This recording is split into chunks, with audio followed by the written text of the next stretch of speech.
खानापूर तालुक्यातील पहिले advanced route canal treatment व कृत्रिम दंतरोपण म्हणजेच डेंटल इम्प्लांट सेंटर आता विट्यात सुरू झाले. येथे ॲडव्हान्स्ड रूट कॅनॉल म्हणजेच रूट कॅनॉल ट्रीटमेंट ही पूर्वीच्या पद्धतीने 3, 4 किंवा 5 सेटिंगमध्ये केली जात होती. तीच ट्रीटमेंट लॅबेमोडसारख्या ॲडव्हान्स दुर्बिणीद्वारे केवळ एकाच सेटिंगमध्ये किंवा एकाच विजिटमध्ये पूर्ण होते. त्यामुळे कमी कालावधीत जर जास्त दातांची ट्रीटमेंट असेल तर 2 ते 3 सेटिंगमध्ये ब्रिज बसवण्यासारख्या ट्रीटमेंट देखील पूर्ण होतात. तसेच या हॉस्पिटलमध्ये स्वतंत्र कृत्रिम दंतरोपण म्हणजेच डेंटल इम्प्लांटसाठी ऑपरेशन थिएटर असणारे हे तालुक्यातील पहिलेच डेंटल हॉस्पिटल आहे. येथील सर्व ट्रीटमेंट हॉस्पिटलमधीलच तज्ज्ञ डॉक्टर्स पूर्ण करतात. डॉक्टर पृथ्वीराज देशमुख व डॉक्टर पूजा देशमुख हे रूट कॅनॉल व इम्प्लांटमधील अनुभवी व दातांमधील MDS म्हणजेच मास्टर्स ऑफ डेंटल सर्जरी हे डिग्री प्राप्त असून सर्वच अत्याधुनिक ट्रीटमेंट ह्या एकाच छताखाली केल्या जातात. चला तर मग आपल्या दातांच्या कुठल्याही समस्यासाठी आजच भेट द्या. आमचा पत्ता डॉक्टर देशमुख सुपर स्पेशालिटी दातांचा दवाखाना व रूट कॅनॉल स्पेशालिटी सेंटर, दृष्टी हॉस्पिटल शेजारी, यशवंत नगर, विटा.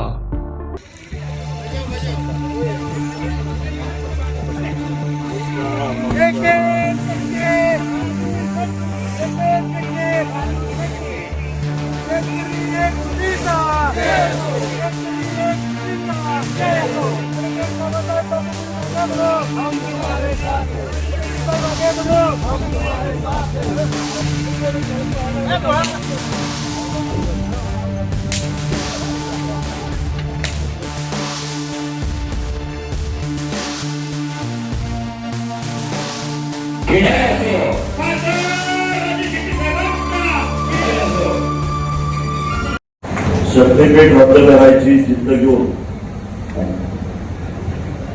संपूर्ण महाराष्ट्रातल्या 13 जिल्ह्यातल्या शेतकऱ्यांना संघटित करून शक्तीपीठ विरोधी संघर्ष समितीच्या वतीनं आज संपूर्ण महाराष्ट्रामध्ये जनजागृती आणि या शक्तीपीठाच्या विरोधामध्ये आंदोलन चालू आहे. आज या ठिकाणी होत असणाऱ्या त्या मेळाव्याच्या निमित्तानं ज्यांनी या मेळाव्याचं आयोजन करण्यामध्ये पुढाकार घेतला ते चळवळीतले आमचे ज्येष्ठ सहकारी ॲडव्होकेट बाबासाहेब मुळे, ॲडव्होकेट सुभाष पाटील, दीपक लाड, त्याचबरोबर संपूर्ण राज्यातल्या सगळ्या शेतकरी चळवळी या शक्तीपीठ विरोधी कार्यकर्त्यांच्याशी समन्वय साधणारे कॉम्रेड गिरीश बोंडे, पत्रकार श्रीराज सोनमाने, गजानन सुतार, महेश कुपाडे, निवडून आलेले ॲडव्होकेट सदन लाडे, रणजित बागल, जीवन करकटे, राजेश जाधव, स्वाभिमानी शेतकरी संघटनेचे आमचे सर्व पदाधिकारी आणि उपस्थित सर्व शेतकरी भावांनो, माझ्या काही भगिनी, खरं तर हा शक्तीपीठ महामार्ग करायचा हा छंद देवेंद्र फडणवीसांनी बांधलेला आहे. काही झालं तर शक्तीपीठ महामार्ग करणारच. वेळ प्रसंगी जोर जबरदस्ती करो, जुलूमशाही करो, पोलीस खाकीवर्दीच्या गुंडांचा वापर करो, पण शक्तीपीठ महामार्ग पूर्ण करू असा अट्टहास देवेंद्र फडणवीसांनी केला. ग्रह खातं त्यांच्याकडेच आहे, त्यामुळे पोलीस ते सांगतील तेच ऐकतात. का परवाच्या दिवशीची घटना तुम्ही बघितला असाल, कुत्र्याला वळत न्यावं तसं शेतकऱ्यांना त्याच्या शेतातनं पोलीस वळत नाही. अगदी ढेकळत ना त्याची पाच सगळी सुलटून गेली असेल, ढेकळत दया आली नाही. 2 महिन्यापूर्वी परभणीला अगदी महिलांना सुद्धा असंच फटफटत नेलं. अशा प्रकारची जोर जबरदस्ती करायचं कारणच नाही. आणि आश्चर्याची गोष्ट बघा, हा शक्तीपीठ महामार्ग हा महाराष्ट्राचे रस्ते विकास महामंडळामार्फत व्हायला लागला आहे आणि ते खात आहे एकनाथ शिंदे यांच्याकडे. म्हणजे रस्ते विकास महामंडळाचे अध्यक्ष आहेत एकनाथ शिंदे. ते या विषयावर काहीच बोलत नाही, भाष्य सुद्धा करत नाही. खातं त्यांचं त्या रस्ते विकास महामंडळाचे अध्यक्ष ते काहीच बोलत नाही. आणि माझा ड्रीम प्रोजेक्ट आहे म्हणून मुख्यमंत्री सगळं काय जे काय बोलायचं ते बोलत सुटलेले. अधिकाऱ्यांच्या ऑनलाईन बैठका सातत्यानं व्हायला लागले. अधिकाऱ्यांच्यावर प्रेशर आहे, काही करून ते करायचंच. पण तेवढ्याच ताकदीनं गावागावातला शेतकरी सुद्धा त्याला विरोध करायला लागलेला आहे. आणि तुम्ही सुद्धा करता ही अतिशय चांगली गोष्ट.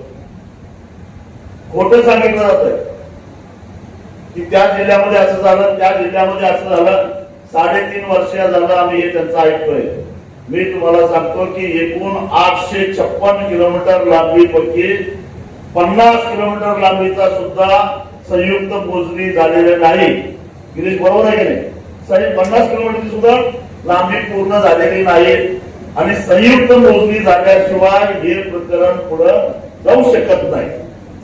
50 किलोमीटर सुद्धा झालं नाही. कुठेतरी एका दुसऱ्या गावानं सहकार्य केलं, 10 गावांनी विरोध केलेला आहे. फार अगदी यवतमाळ पासून जर सगळ्या जिल्ह्याचा जर का तुम्ही आढावा घेतला तर कुणी याला सहकार्य केलेलं नाही आहे. विरोधच आहे सगळ्यांचा.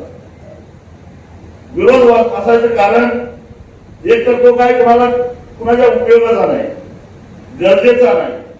त्याला समांतर दुसरा पर्यायी रस्ता आहे. आता लांब जाऊन दे, महाराष्ट्राचा सोडून द्या. हे लोक जे म्हणतात की नाही विकास होणार आहे, विकास होणार आहे, विकास होणार आहे. काय विकास होणार आहे? मला तुमच्याच तालुक्याचं उदाहरण सांग. तुमच्या तालुक्यातनं बाहेर जायला रस्ते आहेत का नाही? पुण्याला जायला रस्ता आहे की नाही? साताऱ्याला जायला रस्ता आहे की नाही? कराडला जायला रस्ता आहे की नाही? फलटणला जायला रस्ता आहे की नाही? पंढरपूरला जायला रस्ता आहे की नाही? सांगलीला जायला रस्ता आहे की नाही? चांगले रस्ते आहेत. मग नव्या रस्त्याची गरजच काय? आणि हा जो काही रस्ता होणार आहे तो एक्सप्रेस रस्ता होणार आहे की ज्याचा स्थानिक लोकांना काही एक उपयोग नाही, काही उपयोग नाही. कारण त्या रस्त्याला मगाशी तुम्ही सांगितलं ते जंक्शन जिथं होणार आहे. तुमचं गाव कुठलं गाव? ते नेवरे गावातलं जंक्शन झालं की दुसरं जंक्शन तिकडे इस्लामपूर जवळ आहे.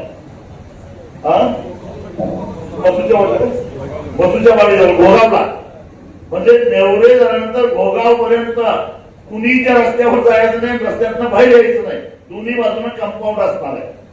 पुणे मुंबई रस्ता बघितला की त्याला जसं कंपाऊंड असतंय तसं एकदा नेवरे म्हणजे समजा आपण रस्ता होऊन देणार नाही, पण यदा कदाचित तो रस्ता झाला तर इथनं गोगाव पर्यंत जाऊपर्यंत तुम्हाला त्या रस्त्यावर जाता येत नाही, रस्त्यावरनं बाहेर पडता येणार नाही. यू टर्न तर घ्यायचंच नाही. मग इथल्या स्थानिक लोकांना या रस्त्याचा उपयोग काय? पण इकडं मला वाटतं पाठीमागे पण माळशिरस मध्ये वेळापूरला आहे एक जंक्शन आहे, ते वेळापूरला. इथनं वेळापूर किती लांब आहे? मग त्या वेळापूर म्हणजे त्या रस्त्यातनं बाहेर पडायचं वेळापूरला उतरायला पाहिजे आणि परत मागे यायला पाहिजे. फक्त म्हणजे तुम्ही रस्ता क्रॉस सुद्धा करू शकत नाही, चालत सुद्धा करू शकत नाही. गावागावाची फाळणी होणार आहे. गाव एका बाजूला, गावाची शेती दुसऱ्या बाजूला. शेताकडे कसं जायचं? जेवढ्या नकाशावर नोंद असणारे आनंद रस्ते आहेत त्याला काहीतरी थोडस अंडरग्राऊंड पूल करतील, ते ब्रिज करतील. परंतु जे आपले गावातले 70% रस्ते हे नकाशावर कुठेच नोंद नसतात, पण आपण व्यवहारात ते रस्ते वापरत असतो. त्या रस्त्यांचं काय? ते रस्ते तिथंच थांबणार आहेत. तिथं थांबले तर शेतकऱ्यांचा शेतीमाल बाहेर कसा काढायचा? आणि म्हणून मगाशी गिरीशने जर सांगितलेलं आहे ते हा प्रश्न केवळ ज्यांची जमीन जाणार आहे त्यांचा नाही आहे. हा प्रश्न आपल्या सगळ्यांचाच आहे, गावाचाच आहे. गावाच्या पाण्यावर निम्म गाव इकडं, निम्म गाव तिकडे. काय करायचं? विहीर इकडं, शेत तिकडं, पाणी कसं द्यायचं? उद्या एखाद्याला कनेक्शन मागायचं आहे, पण वरनं तारा कशा द्यायच्या, कोण कसं टाकायचं, हे सारे प्रश्न उद्या निर्माण होणार आहेत आणि त्या प्रश्नाचं उत्तर कुणाकडेच नाही आहे. समृद्धी महामार्ग यांनी असा जोर जबरदस्ती करून बांधला. आज तुम्हाला सांगतो की ऑक्टोबर महिन्यामध्ये ज्यावेळी परतीचा मान्सून येतो, कारण तो सगळा परतीच्या मान्सूनचा भाग आहे, तिकडे परतीचा मान्सून मोठ्या प्रमाणात पडतो, अगदी सिन्नर पासून ते अकोल्यापर्यंत शेकडो एकरामध्ये असंच पाणी तुंबून राहिलं असतं पावसाचं. कारण नैसर्गिक पाण्याचे जे प्रवाह आहेत त्या प्रवाहाच्या प्रवाहाला अडथळा आणणारा हा शक्तीपीठ महामार्गाचा हा सगळा बांध तयार झालेला आहे. आणि मग हे असे सगळे प्रश्न तयार झाल्यानंतर त्याचं उत्तर आपण काय करणार आहे, त्याचं उत्तर द्यायला देवेंद्र फडणवीस येणार आहेत का, तो प्रश्न सोडवायला देवेंद्र फडणवीस येणार आहेत का, ते काही येणार नाही. त्यावेळी ते प्रश्न आपल्याला सोडवावा लागणार आहे. आणि सगळ्यात महत्वाची गोष्ट म्हणजे असं जर का इंडस्ट्रियल कॉरिडॉर जर झाला तसं आणि होणार आहे, तो मला माहित आहे, त्यांचा नावच आहे. जयकुमार गोरेंना इकडनं मसवडकडनं का माहित झाला आहे, कारण त्यांना तिथं 5 स्टार MIDC करायची आहे. 2000 एकरामध्ये 5 स्टार MIDC करायचे आहे आणि त्या MIDC ला जोडणारा हा एक्सप्रेस हायवे त्यांना पाहिजे झालेला आहे. आणि म्हणून त्यांनी सातारा हे नसलेलं आणलं त्यात आणि त्याला जोडलं. कारण त्याशिवाय त्या 5 स्टार MIDCच्या विरोधात सुद्धा तिथं शेतकऱ्यांचं आंदोलन चालू आहे. तुम्ही आता पेपरमध्ये बातम्या वाचल्या असाल, गेल्या 3 महिन्यापासून कोकणातला आंबा आणि काजू उत्पादक शेतकरी आंदोलन करायला लागलाय. का करायला लागलेला आहे, कारण या वर्षी आंब्याचं पीक 12% सुद्धा आलेलं नाही, म्हणजे 88% आंब्याचं पीक गेलेलं आहे. काजू 22% केवळ हाताला लागलेला आहे, 78% काजू हातातनं गेलेला आहे. कारण काय, त्या अशा कोकणातल्या भामट्या नेत्यांनी मोठमोठे असे प्रकल्प कोकणामध्ये आणले, तिथल्या पर्यावरणाचं फार वाटवण झालं. आज जागतिक पर्यावरण दिन आहे आणि म्हणून मुद्दाम सांगतो, तिथल्या पर्यावरणाचं फार वाटवण झालं आणि त्यामुळं या वर्षी आंब्याला फळधारणा झाली नाही, काजूला फळधारणा झाली नाही. 2 कोटी आंब्याची कलम नुसत्या सिंधुदुर्ग आणि रत्नागिरी जिल्ह्यामध्ये. किती नुकसान झालं. अहो, ते 2 जिल्हे वर्षाला सरकारला 1100 कोटी रुपयाचं परकीय चलन आंब्याच्या निर्यातीतून मिळवून देतात. ते सगळं पाण्यात गेलं. मी हे का तुम्हाला सांगायला लागलोय, कारण तुमच्याकडे आता कुठं टेंबूचं पाणी आलंय, ते अनेक पाणी परिषदा घेऊन, अनेक आंदोलना घेऊन आणि मग कुठं ते पाणी आता आलंय आणि आता कुठं द्राक्ष बागा फुलायला लागल्या, आता कुठं फळबागा फुलायला लागलेल्या आहेत. इथं जर का इंडस्ट्रियल कॉरिडॉर झाला तर इथल्या द्राक्ष शेतीचं काय होईल, ज्यांची जमीन जाणार नाही त्यांना मी विचारतो. त्या इथला पेरू असेल, बाकी अनेक गाळीब असेल, या ऊस जरा त्यातल्या त्यात निवारा म्हणा, पण बाकीच्यांचं काय होईल हे लक्षात घ्या. एकूण या रस्त्याला 21,000 एकर जमीन जाणार आहे. त्यातले जवळजवळ 17,000 एकर ही बागायती जमीन आहे. मी धाराशिवला गेलेलो होतो, तिथल्या शेतकऱ्यांनी डोळ्यात पाणी आणून सांगितलं, अहो मोठा माळ फोडून तिथली गुंड काढून आम्ही जमीन तयार केली आणि 25 किलोमीटरवरून पाणी आणलं आम्ही आमचा शेत सातबारा घाण ठेवून आणि त्याच्यावर आता रस्ता करायला लागल्या. काय करायचं सांगा. मी गेल्या आठवड्यामध्ये ह्याला माढा तालुक्यामध्ये गेलेलो होतो. आरणगाव ज्या गावामध्ये संत सावतामाळी यांचं ते गाव, कांदा मुळा भाजी अवघी उठाई माझी असं म्हणून आयुष्यभर शेतामध्ये काम करता करता हेच माझं पंढरपूर म्हणून भक्तिभाव करणाऱ्या सावतामाळीचं गाव, त्या गावामध्ये 600 एकर जमीन जाणार आहे. अख्खं गाव रस्त्यावर आलेलं होतं. एका बाजूला हे काय सांगतात, आमच्या धार्मिक भावना चेतवण्यासाठी सांगतात, आम्ही भाविकांच्यासाठी रस्ता करतो, पण या सगळ्यांचं श्रद्धास्थान असणाऱ्या सावतामाळीचं गावच नष्ट व्हायला लागलं या रस्त्यामध्ये. कुठल्या लेण्याची धार्मिकपणा, कुठं राहायचा धार्मिकपणा, कुठं गेली याची श्रद्धा, यांना काही नाही. यांना फक्त अदानी नावाच्या देवाला खुश करायचा आहे, त्यासाठी हा रस्त्याचा अट्टाहास आहे, दुसरं काही नाही. आणि दुसरं तेवढंच नाही तर अदानीला खुश करता करता यांना यांचे खिसे भरायचे आहेत. एक तर कायद्यात दुरुस्ती केल्यामुळे मोबदला जास्त मिळणार नाही, पण एका किलोमीटरचा खर्च मात्र यांचा सातत्यानं वाढत चाललेला आहे. हे जरा गणित लक्षात घ्या. यांच्या स्वार्थासाठी, यांना पैसा कमावण्यासाठी आपण का बळी पडायचं? आपण बळी पडता कामा नये असं मला वाटतं. मला आता एक चिठ्ठी आली की कुणीतरी म्हटलं, देवेंद्र फडणवीस कुठेतरी म्हणाले काय की 300 कोटी वृक्ष लागवड करणार आहे, ती जगू बाबा पहिला. या रस्त्यावर किती झाड फुटणार आहे? आणि ह्या रस्त्यासाठी किंवा आधी 2 लाख झाडांची कत्तल करून त्या अदानीनं उत्खनन केलंय, ते पहिला थांबव. तिथल्या आदिवासींना घालवून टाकलंय, अजूनही तिथं आंदोलन चालू आहे, ते पहिला बघा. आणि मग नवीन मी आता दुर्बीण लावून हुडकणार आहे. पण 10 वर्षापूर्वी सुधीर मुनगंटीवाराने 33 कोटी झाडं लावली, ती कुठं आहेत ती बघायला लागलो मी आता. ती 33 कोटी झाडं आहेत कुठं? रोप खपली, पण झाडं काही सापडत नाही. आणि एक दिवस मी तुम्हाला सांगतो, सुधीर मुनगंटीवार बोलून आणतो, चला जरा बघूया तुमची झाडं कुठे आहेत ते. कुठे गेली ही झाडं? आणि यामुळे काय झालंय माहिती काय? अहो, पावसाळा तोंडावर आला, उद्या मृग नक्षत्र येणार, पण इथं या सभागृहामध्ये आपल्याला बसवण्यात आलं. एवढं तापमान वाढलेलं आहे.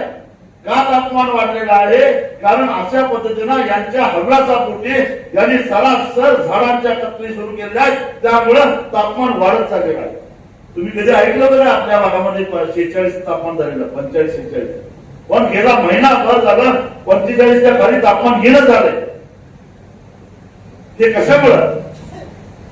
या खरं तर शेतकरी नसता तर ही बोरकळून गेली असते. आम्ही 500 फूट बोर मारून पाणी वर काढून कसं तरी झाडं जगवायला, द्राक्ष बागा जगवा लागलंय. तिकडनं कृष्णेतलं पाणी आणलंय, काय उचापती केल्या, जरा हिरवागार ऊस केला, म्हणून तरी उन्हाळ्यात दुपारी जरा बरं वाटतंय, डोळ्यात तरी बरं वाटतं हिरवा बघितलं. तर राजस्थान सारखं हे सगळं वैराग वाळवंट झालं असतं. काय करणार आहे त्याचं? या तालुक्यांना प्रदीर्घ संघर्ष करून आता कुठं ही वनराई पुरवली जायची. हे सगळं शिवार हिरवं केलेलं आहे आणि त्याला मोडता घालणारा हा शक्तीपीठ महामार्ग आमच्या उपयोगाचा आहे का? पण हे फायद्याचं तर नाहीच नाही. परत याच्यामध्ये प्रचंड मोठा भ्रष्टाचार. 1 रुपया सुद्धा सरकार यामध्ये आपलं घालत नाही आहे. 1 रुपया सुद्धा घालत नाही, कारण सरकारकडे पैसाच नाही. आधीच ठेकेदारांचं 80,000 कोटी रुपये द्यायचे, मग नवीन रस्ता करायला पैसे असेल काय यांच्याकडं? मग हे रस्ता कसा करायचा? यांनी फक्त याला मंजुरी द्यायची, त्याला कर्जाला हमी घ्यायची, कर्ज बँकाकडून काढायची आणि ठेकेदाराने रस्ता पूर्ण करायचा. आणि रस्ता पूर्ण झाल्यानंतर त्या रस्त्यावरनं प्रवास करणाऱ्या लोकांनी टोल मधनं ते पैसे, त्या पैशातनं कर्ज फेडायचं. यांचं काहीच नाही. यांना मधल्यामध्ये मड्याच्या काळूवरचं लोणी खावं तसं पैसे खायला मिळतात.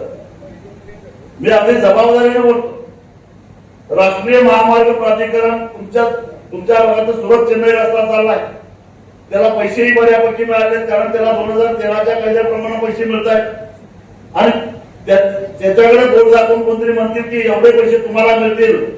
तो अस्तित्वात असलेला रस्ता असल्यामुळे त्या रस्त्याच्या आजूबाजूला बाजारभाव जास्त होता आणि तो चौपटीनं 5पटीनं मिळाल्यामुळे त्याला पैसे तुम्हाला जास्त मिळणार आहे. हा पूर्ण नव्या अडगळीच्या भागातून रस्ता जाणार आहे, त्यामुळे इथला बाजारभाव कमी आहे आणि शिवाय दुप्पट आणि 28% कपात, त्यामुळे इथं पैसे एकदम कमी मिळणार आहे. हा फरक लक्षात घ्या.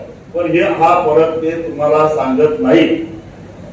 ते बोर्ड करते कसे कुणीकडे दाखवतात, पालखी मार्गात गेलेल्यांची जमीन बघा, त्यांना पैसे किती मिळाले, सुरत चंद्रगाव किती जमीन गेले त्यांना किती पैसे मिळाले बघा, आपला सोलापूर सांगली रस्त्याला ज्यांची जमीन गेली त्यांना किती पैसे मिळाले बघा.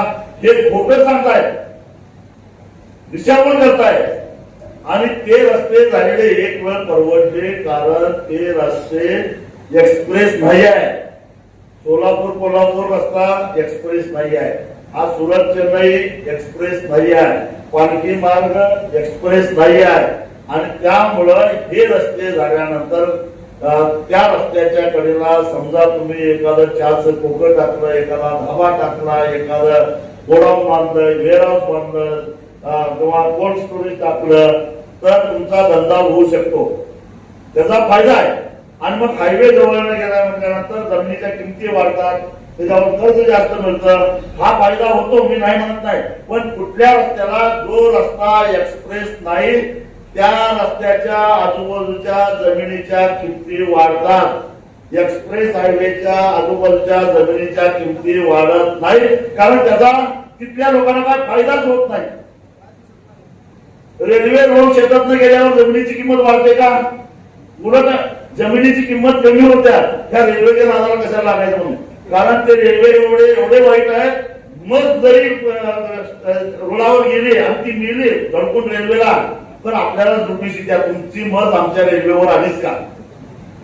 भरपाई राहिली बाजूला, अशी मागणी राहिली. तसं या एक्सप्रेस हायवेचा तुम्हाला काही उपयोग होणार नाही, तुमच्या जमिनीच्या किमती वाढणार नाही, तुम्हाला काही व्यापार करता येणार नाही, धंदा करता येणार नाही. जिथं ते जंक्शन करताय त्या जंक्शन साठी ते आधीच 600 हजार एकर जमीन खरेदी करून ठेवताय. आता इथं करतायत, आरंगला करतायत, त्याच्यानंतर भोगावला करतायत. पण त्या जंक्शन मध्ये ते काय 1000 एकर जमीन कशाला घ्यायला तिथं?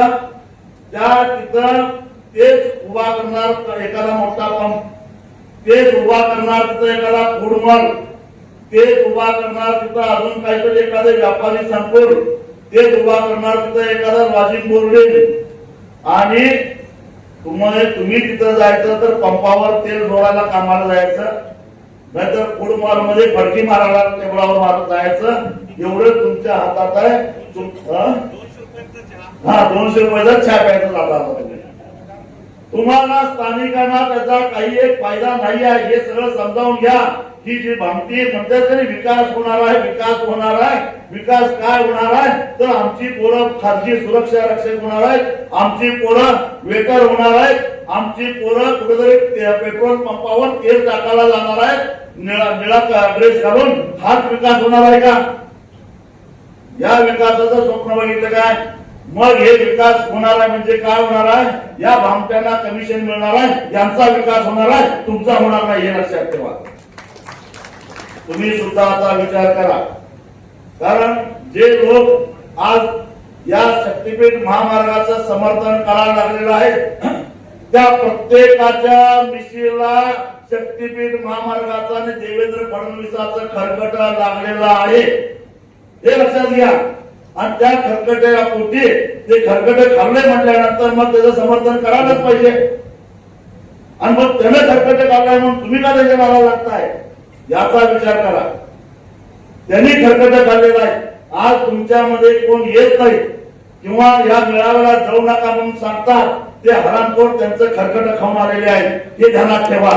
आणि मग हे तुमच्या लक्षात आलं पाहिजे. आणि म्हणून काही खरकटे खाल्लेले आहेत, काही मुख्यमंत्र्याला घाबरलेले आहेत.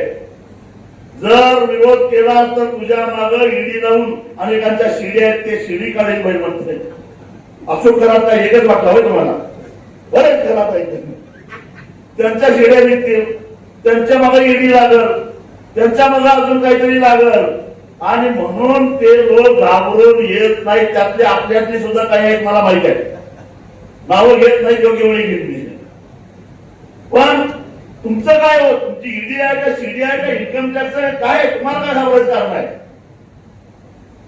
आम्हाला आपली जमीन वाचवायचा, आपला तालुका वाचवायचा, आपला जिल्हा वाचवायचा आहे.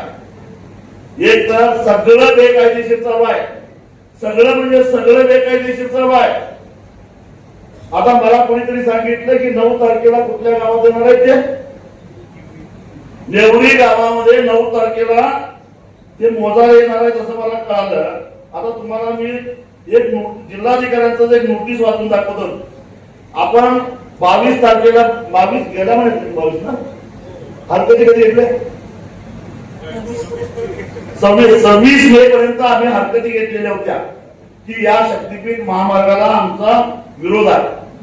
आता या हरकतीला सांगली जिल्ह्याच्या जिल्हाधिकाऱ्यांचं एक पत्र आलेलं आहे, उत्तर आलेलं आहे, ते वाचून दाखवतो तुम्हाला. म्हणजे किती खोटे बोलतात बघा. यांना अधिकारच नाही यायचा. सांगली जिल्हाधिकाऱ्यांना रघुनाथ कृष्णात कोरे मुक्काम पोस्ट येलूर तालुका वाळवा जिल्हा सांगली या शेतकऱ्याला असं ज्यांनी हरकती घेतल्या त्या प्रत्येकाला जिल्हाधिकाऱ्यांचं पत्र गेलेलं आहे.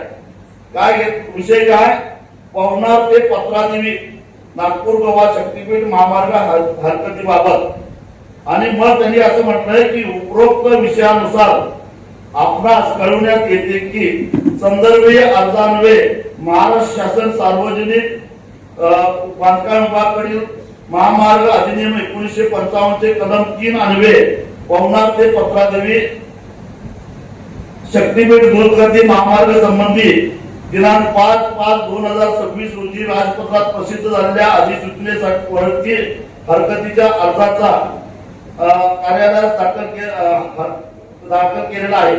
महाराष्ट्र महामार्ग अधिनियम 1955 मधील कलम 3 अन्वये माननीय शासनाकडील राजपत्रात प्रसिद्ध झालेल्या अधिसूचनेमध्ये वर्णन केलेल्या जमिनीस महामार्ग म्हणून घोषित केलेला आहे आणि त्यास महाराष्ट्र राज्यातील पवनार ते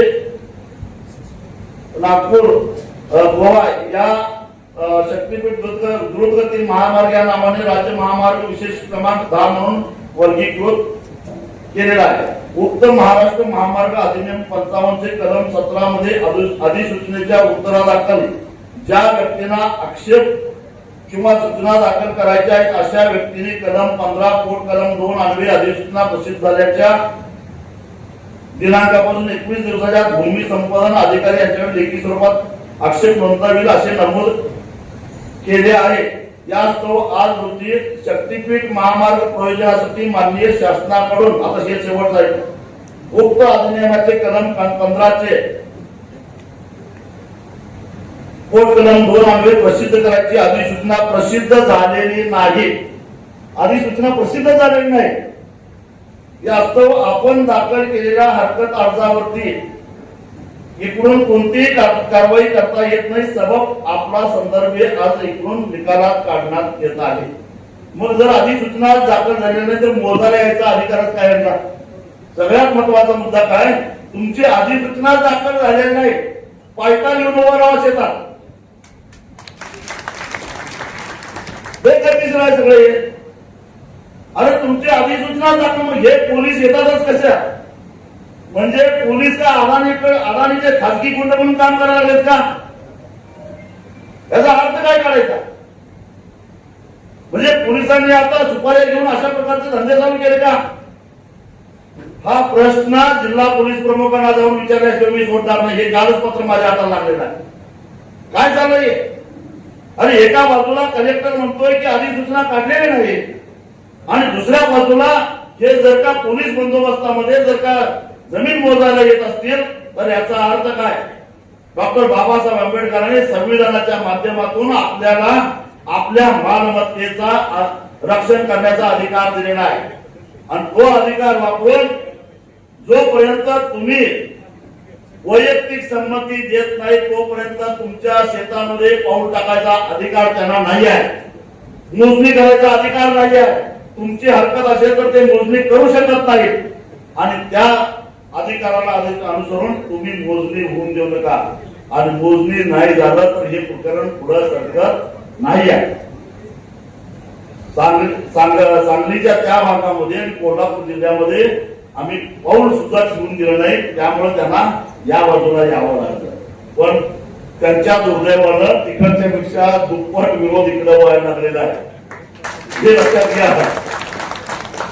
दुप्पट विरोधी वाला अख्खा कोल्हापूर जिल्हा पेटलेलाच आहे. करवीर तसेच तुम्ही आता याच्यावर बघितलं असाल सोशल मीडियावर. परवा दिवशी संध्याकाळी आमची प्रचंड मोठी सभा त्या बिदरी कारखान्याच्या शेजारी बोरवडे नावाचं गाव आहे त्या गावात झाली. काल मी शिराळ्यामध्ये होतो.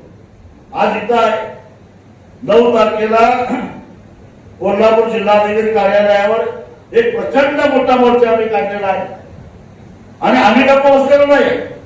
आणि मग समजा यदा कदाचित एखादं गाव तुमच्यात फुटीर झालं, सूर्याजी पिसाळ्यांच्या अवलादी शिवाजी महाराजांच्या काळात सुद्धा होत्याच, असं एखादं गाव निघालं, तिथला एखादा पुढारी फुटीर निघाला आणि त्यांनी मोजणी करायला दिली परवानगी, आणि मग अलीकडे मागच्या गावांना विरोध केला, पुढच्या गावांना विरोध केला, मध्ये रस्ता करून काय करणार आहे ते?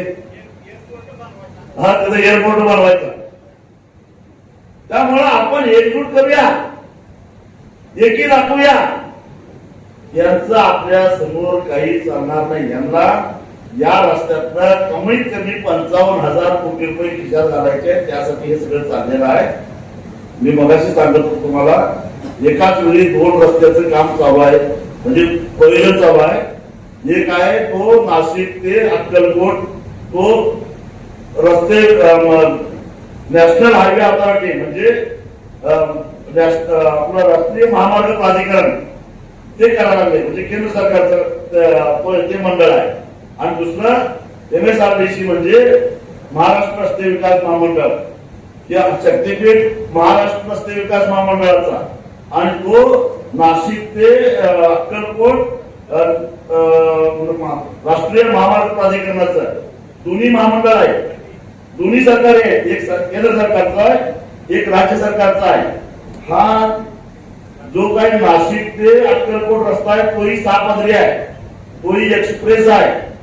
त्याची लांबी आहे 374 किलोमीटर आणि त्याला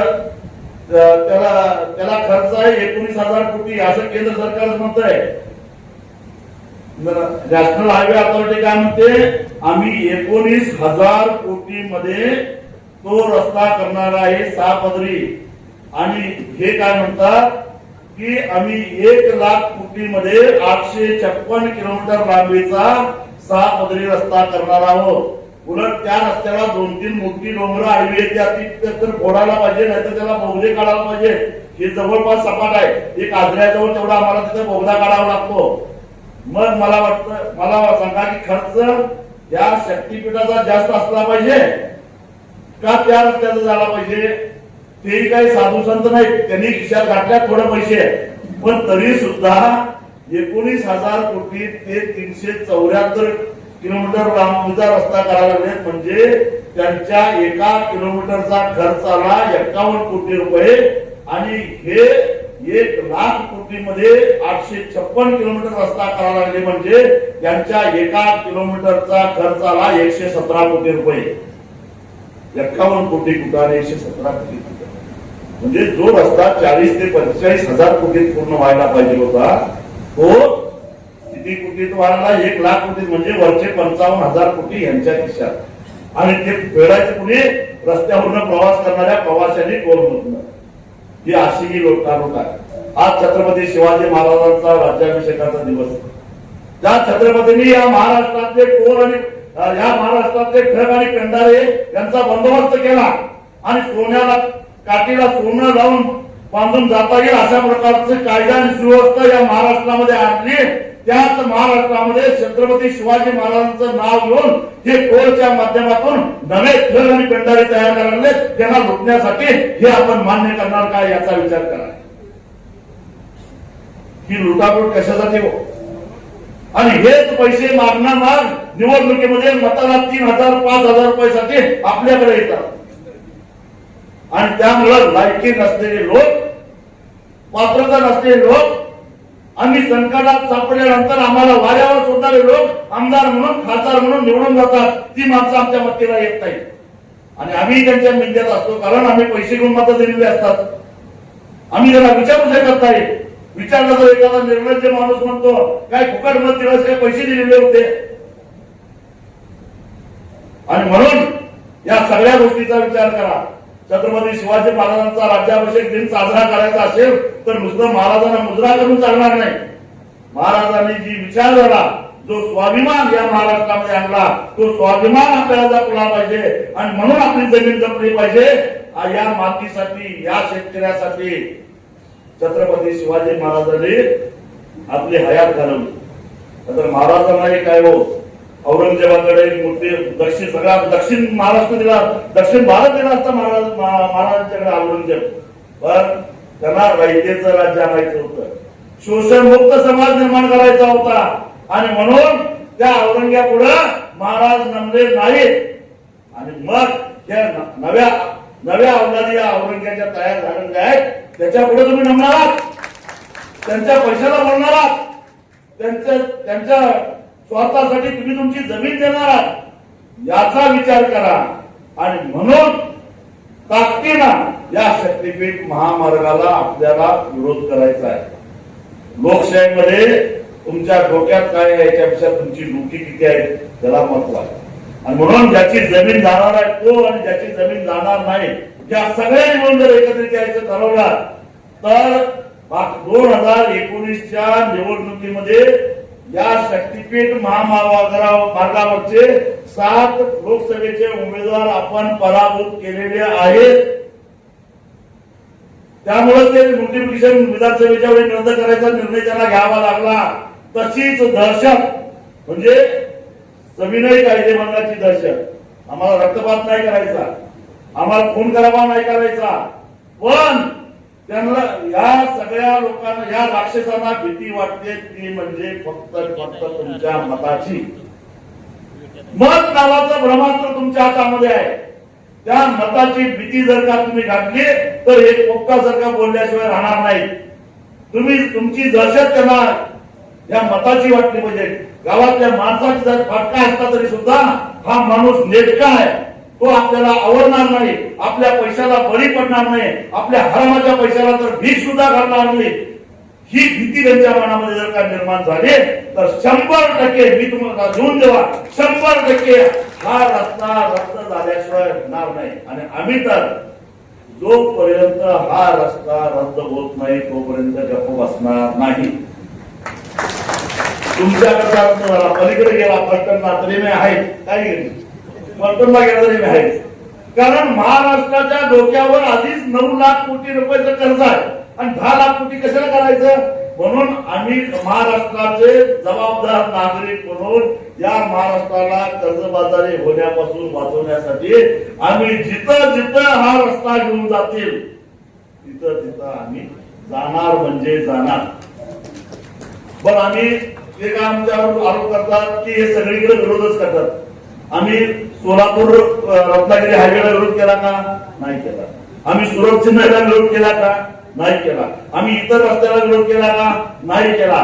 पण इथं मात्र ह्यांचा भ्रष्टाचार आहे, त्यांना मलाई खायची आहे आणि एका उद्योगपतीसाठी सगळं चाललेलं आहे. म्हणून आम्ही विरोध करणार.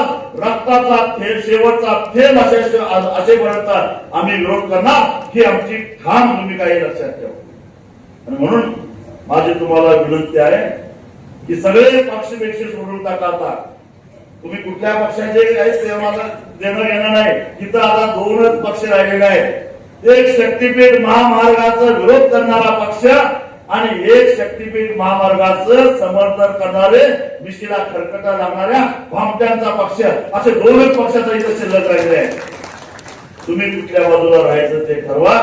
पण मला असं वाटतंय की आपण राजर्षी शाहू महाराज, डॉक्टर बाबासाहेब आंबेडकर, छत्रपती शिवाजी महाराज आणि महात्मा ज्योतिबा फुले, शाहू आंबेडकर, छत्रपती शिवाजी महाराज आणि त्याचबरोबर साधू संतांच्या महाराष्ट्रातले खरे महाराष्ट्रीयन, खरे मराठी माणसं आहोत. या भमक्यांच्या नादाला तुम्ही लागणार नाही याची मला खात्री आहे. एवढंच सांगतो आणि इथंच थांबतो. धन्यवाद.